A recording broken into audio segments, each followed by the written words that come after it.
Hi everybody, welcome to DIY with the Lawrenceburg Public Library. We'd like to thank the Lawrenceburg Public Library and the Friends for sponsoring this, and thank you for expressing interest in checking out your kit. I'm Carissa Hunbutton from 7th Street Gifts. We're a small family-owned and operated brick-and-mortar apothecary shop established in 1999, and we sell herbs, spices, and gourmet and culinary salts to incorporate into your cooking kitchen, and as a finishing salt too, to enhance just simple things like salads and fruits. So your kit today is pretty fun and elaborate. It gives you a lot of different palettes and places to work with, and I think you could incorporate it to any dish that you would like. So quickly, we're just going to talk about the importance of salt in general in historical times, and the importance that it plays in our body and our cell function, and how it's a necessary nutrient. So Pythagoras, the famous philosopher, has one of my favorite quotes about salt, and this is referring to sea salt, the salt that we're going to work with, not the denatured table salt. And it's salt, born of the purest parents, the sun and the sea. And that's a quote that's hard to beat, and it definitely sums up the importance of salt. So when you look at salt, it has a broad historical perspective, right? It's more than just a therapeutic bath soak or just a seasoning for food. Embracing the variety of salts among us is the really important thing to do, because it's just like human nature. We fill this globe up, but even though we're all the same, we're very different. So the world is filled up with salts too, and even though they're very same, they're very different. So a salt from the Celtic Sea or the Gray Sea, or a salt from the Himalayas would be very different, just as a person from a person that lives in the Celtic Isles as a person who lives in the Himalayan mountains. So it's kind of a way to illustrate the similarities and differences, right? In people and in the chemical makeup of salts and planet Earth.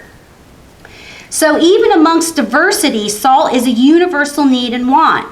So again, similar to human beings, the many differences in salt don't alter a fundamental and shared basic foundation that is mostly filled with similarity. We've oftentimes heard the phrase salt of the earth to describe a person of great kindness, reliability, or honesty. Like, boy, we're going to miss that gentleman. He was really salt of the earth. And this is referred to from ancient times when salt miners were held in very, very high esteem and regard.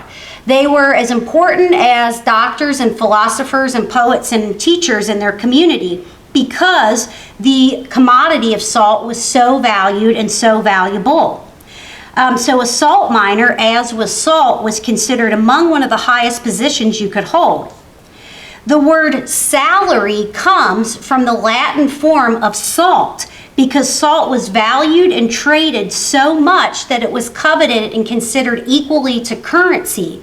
And oftentimes, not only salt miners, but other people in the community would be paid in salt quantities, and that's where salary comes from, and worth your weight in salt.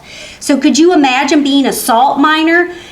What a tedious job, and especially back in ancient times, and being so held in such a high regard that you weren't even disappointed you didn't get currency or coins. You were paid in the salt that you mined, and happy about it.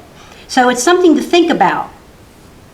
Not only does salt have a necessity for just flavor in the earth, it also is essential to body function and cell function.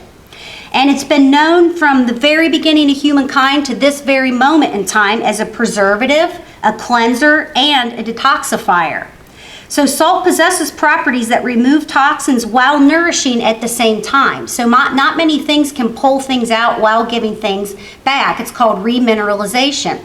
So basically, salt is really a valued commodity, and we're lucky to have access to all these culinary and gourmet salts from around the world, literally at our fingertips. So the two salts that we're going to work with today that are in your kit are the Gray Sea salt and the Applewood smoked salt. So the Gray Sea salt is a robust and briny mineral-rich gray salt that is sourced from clean coastal waters, and it's naturally refined. That's the other thing about sea salts versus our Morton salt, is a Morton salt is mined, a table salt, from the ground. It's not a sea salt, it's an earth salt. And a lot of petroleum and denaturing, a lot of effort has gone into pulling the salt up. And then it's denatured and processed and then iodized, and it's just not a true form of salt. Where the sea salts that we have are used by solar and wind harvesting, which pretty much just means that they let the tides work with their natural rhythm, and the sun dries it out and the wind dries it out, and then they come and harvest it. So our gray sea salt's about as pure as it gets. Very little has been done to this. It's not too much different as if you went to the Celtic Isles yourself and went to a part of the beach that was dried up and got a little flake off. And you'll see it's kind of a dense, wet salt, and it does have that gray color. It's different than what we're used to, and it kind of almost seems as if it's been exposed to humidity or sort of moist. You can kind of mold it like a sand, and its grain and texture is a lot like a sand. So right away you can tell how different this is than the salt that we're accustomed to. This is a really good salt to use to flavor water, like when you're boiling pasta or potatoes or any kind of grilled seafood. And then we've got our smoked salt. So this is just a kosher sea salt that was naturally smoked over eastern Washington applewood. And so it's like a sea salt, a kosher salt that we would get at Kroger or something, but then the smoking process has really changed it, and you can smell it and taste it. And just a disclaimer, a little of this goes a long way. So we've given you enough for at least 3 to 4 servings because we wanted to give you the opportunity to work with the different herbs and flavors. But you need very little of this. This is a really good way too to offer or introduce natural smoke flavoring without like the liquid smoke, artificial flavoring with meats or in broths or even sauces if you kind of let it marinate and break down in your salt. It has a fruity sweet flavor. And it's really good for, like I said, barbecue, any sort of meat or marinade or brine that you want to bring like a smoked flavor into.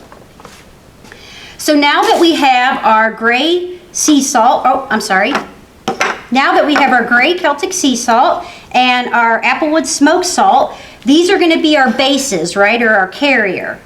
So we're going to talk about finishing salts, which is just a fancy word for a salt that you sprinkle on a finished dish at the end to add texture, a little bit of flavor and color. And that's where your botanicals come in. And then we can also make salts and little brines that you would introduce into healing bone broths, rubs, and even nice table salts. There's absolutely no reason you couldn't flavor one of your salts and keep it in a little dish and sprinkle your meals with it. The good thing about these is, again, less is more. You don't need as much. They don't have iodine, but they have trace minerals, and they have been naturally harvested, and they haven't been denatured.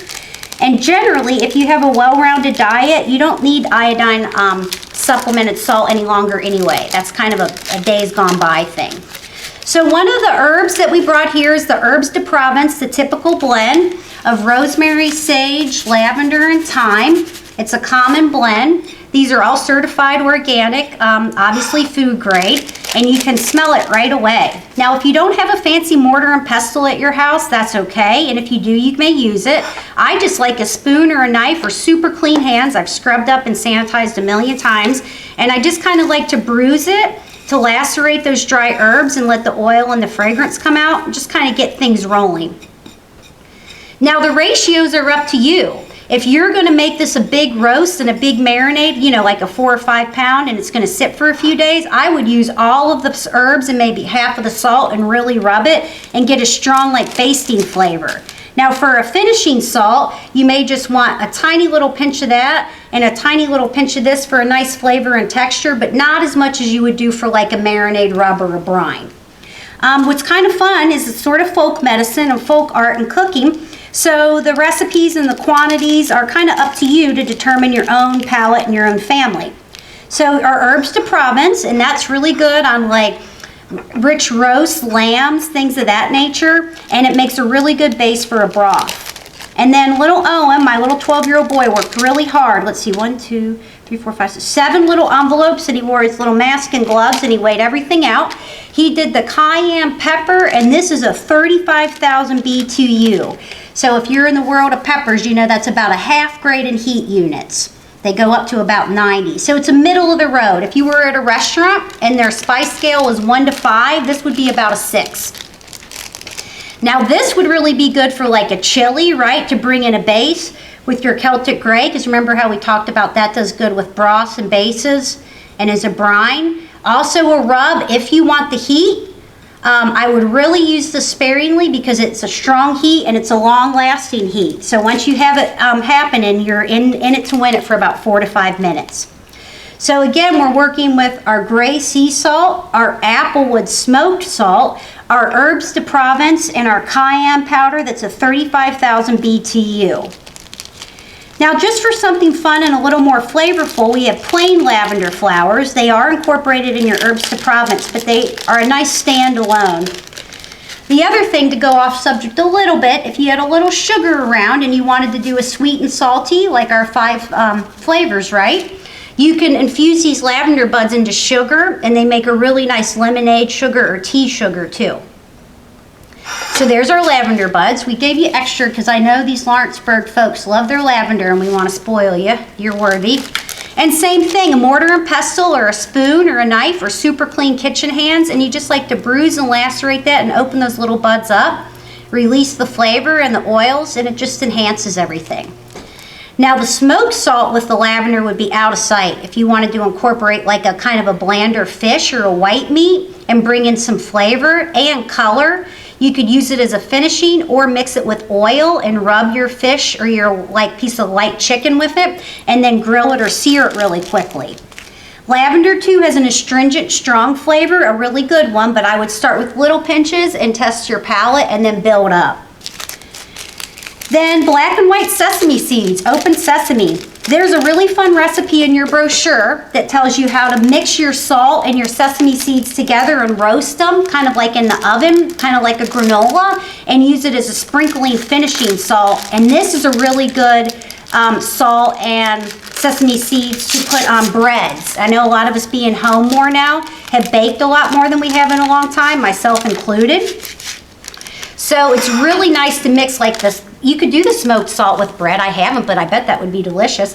To do the gray sea salt with the sesame seeds, and then you follow the recipe and toast them so they're kind of browned. And then when you take your bread out, you can baste it really quickly with the butter or oil and then sprinkle the top, and it really takes it to a whole new level. And it's kind of like that sesame top bun that we're used to from like fast food and stuff.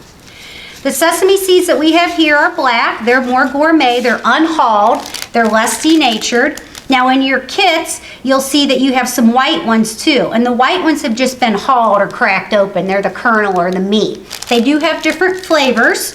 I wanted to be sure all the kits were full, so I gave the white seeds away to you guys, which is fine. But you'll see white and black in there, and they're supposed to be. Remember, the whites are the ones with the seeds or the hulls cracked off, and it's just the kernel.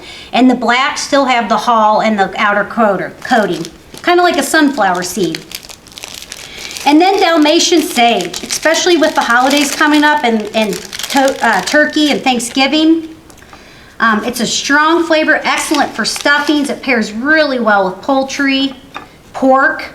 And this is a strong Dalmatian sage, so same with the lavender. It's lovely, but I would start with a little bit and incorporate it in.